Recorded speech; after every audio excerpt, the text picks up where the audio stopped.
Good morning all of you. कैसे हैं आप सभी? उम्मीद करती हूँ कि आप सभी अपने घर पर अच्छे होंगे और अच्छे से अपनी पढ़ाई में लगे हुए होंगे। तो आज का हमारा टॉपिक है इवैल्यूएशन और असेसमेंट के बारे में आज हम पढ़ेंगे। तो चलिए स्टार्ट करते हैं। हम देखेंगे कि इवैल्यूएशन क्या है, असेसमेंट क्या है। असेसमेंट के 4 टाइप हैं: assessment for learning, assessment of learning, assessment in learning और असेसमेंट एज लर्निंग। ठीक, फिर इवैल्यूएशन क्या है, इवैल्यूएशन के भी टाइप्स हैं कई, तो इनको हम देखेंगे। ठीक, सबसे पहले इवैल्यूएशन क्या है?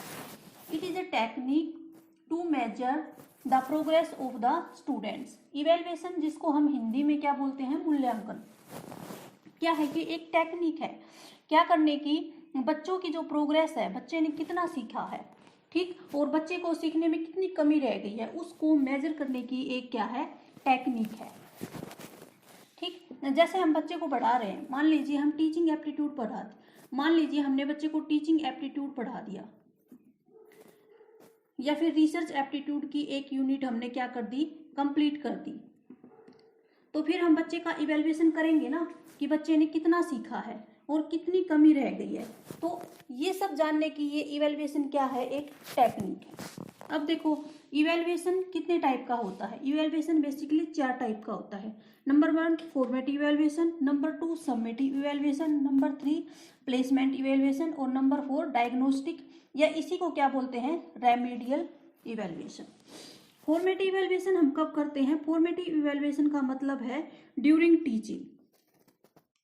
जैसे एक अध्यापक बच्चे को पढ़ा रहा है, ठीक है, उसने एक यूनिट कंप्लीट करवा दी, टीचिंग एप्टीट्यूड, मान लीजिए टीचिंग एप्टीट्यूड बच्चे को पढ़ा दिया, जो नेट में मोस्ट इंपॉर्टेंट है। ठीक है, टीचिंग एप्टीट्यूड पढ़ाने के बाद बच्चे से या तो वर्बली टीचिंग एप्टीट्यूड के बारे में पूछ लिया कि टीचिंग एप्टीट्यूड क्या है, टीचिंग एप्टीट्यूड में कितने वेरिएबल होते हैं, टीचिंग एप्टीट्यूड में वेरिएबल कितने होते हैं, और क्या नाम है, टीचिंग के स्टेजेस कितनी हैं, टीचिंग में कितनी स्टेजेस होती हैं। ठीक है, टीचर्स के लिए बेसिक रिक्वायरमेंट किस किस चीज़ की है, टीचिंग के लिए और किस किस चीज़ की जरूरत होती है, इन्वायरमेंट कैसा होना चाहिए।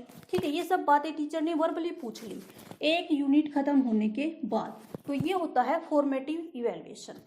अब देखो, सम्मेटिव इवैल्यूएशन कैसे होता है? सम्मेटिव इवैल्यूएशन होता है लास्ट में।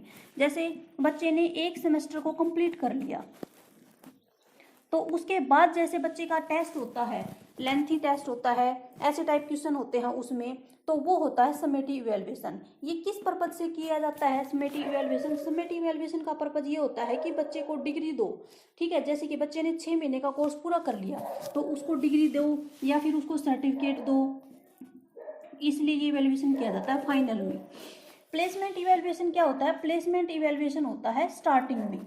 जैसे ही हम बच्चे को एडमिशन देते हैं, तो एडमिशन देने से पहले, ठीक है, किसी भी कोर्स में इन्वॉल्व करने से पहले हम क्या करते हैं, उसका प्लेसमेंट इवैल्यूएशन करते हैं। प्लेसमेंट इवैल्यूएशन में क्या चेक किया जाता है? प्लेसमेंट इवैल्यूएशन में बच्चे की बैकग्राउंड चेक की जाती है, बच्चे का सोशल बैकग्राउंड कैसा है, ठीक, बच्चे की प्रीवियस नॉलेज कितनी है। तो प्लेसमेंट इवैल्यूएशन में ये सब चेक करते हैं। डायग्नोस्टिक इवैल्यूएशन, या इसी का दूसरा नाम क्या है, रेमेडियल इवैल्यूएशन, इसमें बच्चे की हम वीकनेस देखते हैं। जैसे हम डॉक्टर के पास जाते हैं, तो डॉक्टर क्या करता है, हमारा डायग्नोस करता है, चेकअप करता है कि क्या कमी है, बीमारी का क्या कारण है, और फिर उसी का क्या करता है, हमारा इलाज करता है। उसी प्रकार डायग्नोस्टिक इवैल्यूएशन के थ्रू हम बच्चे की वीकनेस को चेक करते हैं, बच्चे में कहाँ कमी है, बच्चे को और किस मेथड से पढ़ाया जाए ताकि बच्चे के अंदर जो कमी है वो क्या हो जाए, कंप्लीट हो जाए। तो ये थे इवैल्यूएशन। इवैल्यूएशन के 4 टाइप: फॉर्मेटिव, सम्मेटिव, प्लेसमेंट और डायग्नोस्टिक। फॉर्मेटिव इवैल्यूएशन हम वर्बली भी पूछ लेते हैं, बच्चे का इंटरव्यू ले सकते हैं, ठीक, और क्या कर सकते हैं, जैसे उसे ऑब्जेक्टिव टाइप क्वेश्चन दे दिए, वो करवा लिए। सम्मेटिव इवैल्यूएशन क्या होता है? जैसे एक टर्म पूरा हो जाए 6 महीने का या 1 साल का, तब हम सम्मेटिव इवैल्यूएशन करते हैं, ऐसे टाइप टेस्ट लेके। ठीक, प्लेसमेंट इवैल्यूएशन वर्बली क्वेश्चन पूछ लेते हैं बच्चे से, स्टार्टिंग में ही होता है ये। जैसे ही कोर्स के जैसे ही बच्चा एडमिशन लेने के लिए आता है, तो हम क्या करते हैं, उसका प्लेसमेंट इवैल्यूएशन करते हैं। डायग्नोस्टिक, ये क्या किया जाता है, बीच में किया जाता है। ठीक, बच्चे के अंदर वीकनेस कितनी है, टीचर के अंदर मतलब टीचर और कौन सा मेथड यूज करे, इसके लिए भी डायग्नोस्टिक मेथड काम आ सकता है। तो चलिए अब देख लेते हैं हम असेसमेंट और इवैल्यूएशन। एक बात है, असेसमेंट में भी हम क्या करते हैं, बच्चे का मूल्यांकन करते हैं कि बच्चे ने क्या सीखा है और बच्चे को क्या और सीखना है, उसको कैसे सिखाएं, ये सब हम असेसमेंट में देखते हैं।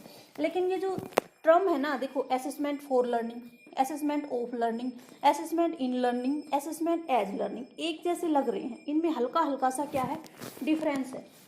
देखो, असेसमेंट फॉर लर्निंग क्या होता है, सीखने के लिए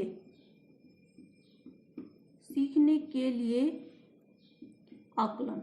अब सीखने के लिए आकलन क्या है, सीखने के लिए आकलन है फॉर्मेटिव। जैसे हमने फॉर्मेटिव इवैल्यूएशन किया था, एक यूनिट खत्म हुई और बच्चे का हमने टेस्ट ले लिया, तो ये है असेसमेंट फॉर लर्निंग, सीखने के लिए आकलन। सीखने के लिए आकलन कैसे है कि हमें पता चल जाता है फॉर्मेटिव इवैल्यूएशन से कि बच्चे के अंदर कहाँ कमी है, बच्चे को और कैसे पढ़ाएं। जैसे टीचिंग एप्टीट्यूड पढ़ा दिया हमने, ठीक, तो बच्चे को समझ में नहीं आया, बच्चे को स्टेजेस ऑफ टीचिंग समझ में नहीं आ रही, तो हमें पता चल गया कि कहाँ कमी है।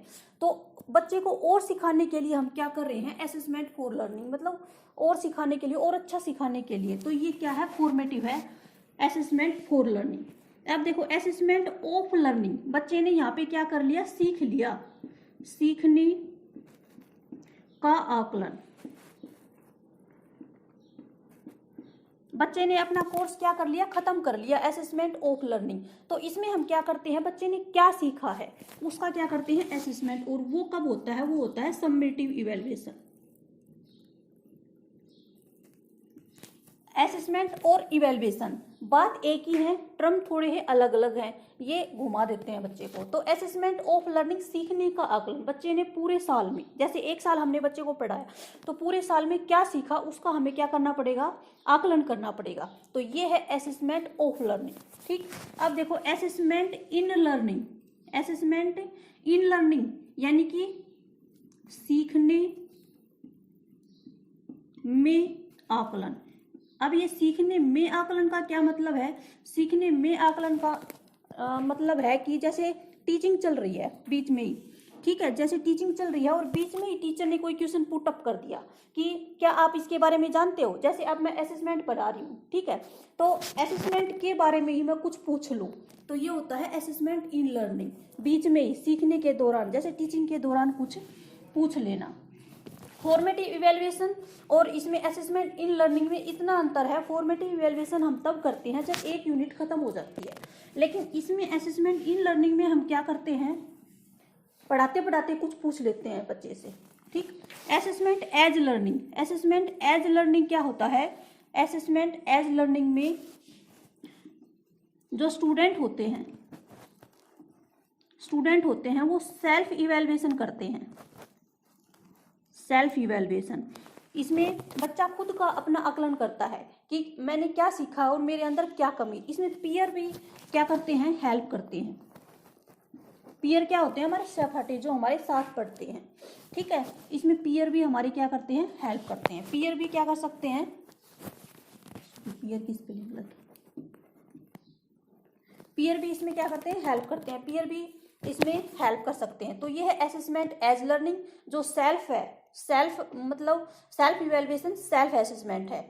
और असेसमेंट इन लर्निंग, टीचिंग के दौरान टीचर कुछ भी पूछ लेता है। Assessment of learning, assessment of learning, सीखने का आकलन जो बाद में होता है एक कोर्स कंप्लीट होने के बाद, सबमेटिव, या एक साल एक सेमेस्टर कंप्लीट होने के बाद। Assessment for learning, assessment for learning कब होगा, जैसे एक यूनिट खत्म हो गई तो टीचर ने उसका इवैल्यूएशन कर लिया कि भाई एक यूनिट बच्चे को समझ में आई या नहीं आई, या एक टॉपिक जैसे हम पढ़ा रहे हैं, ठीक है, वो खत्म हो गया तो उसके बाद हमने इवैल्यूएशन कर दिया। ये था फॉर्मेटिव इवैल्यूएशन। होपफुली आपको ये सब समझ में आया होगा। तो आज के लिए इतना ही, बाकी कल। Thank you.